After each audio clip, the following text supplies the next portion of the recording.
आता काही जणांचा प्रश्न असतो की आमच्याकडे देवाचे टाक नाही आहेत किंवा आम्हाला घरामध्ये मुलीच आहेत, तर आम्ही जे देव करतो ते भविष्यात वापरू शकत नाही, तर आम्ही काय केलं पाहिजे गुरुजी?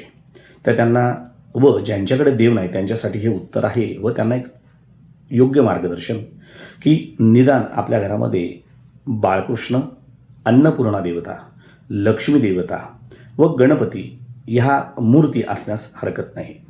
घरामध्ये आपले जे काही कुलदैवत आहे, कुलदेवी आहे, उदाहरणार्थ रेणुका माता असेल, तुळजाभवानी माता असेल, अशांचा फोटो असण्यास हरकत नाही.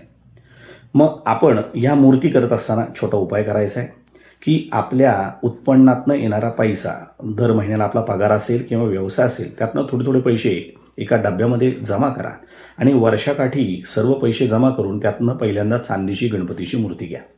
त्यानंतर आपण चांदीची लक्ष्मी घ्या, त्यानंतर बाळकृष्ण करा आणि अन्नपूर्णा मात्र आपण चांदीची करत असताना मुलीच्या आईकडनं, म्हणजे थोडक्यात काय का ज्या काही मुलीकडनं तो द्यायला सांगितलेला आहे म्हणून तिच्या आईने थोडेफार पैसे त्यामध्ये द्यायचे आणि त्यामध्ये भर घालून आपण अन्नपूर्णा देवता यांची मूर्ती करायची.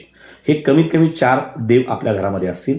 घंटी, शक्य झाल्यास शंख हे जर आपल्या घरात असेल व त्याची नित्यपूजा आपल्याकडनं जर झाली तरी आपल्या घरामध्ये सकारात्मक ऊर्जा चांगल्या प्रमाणात वाढते.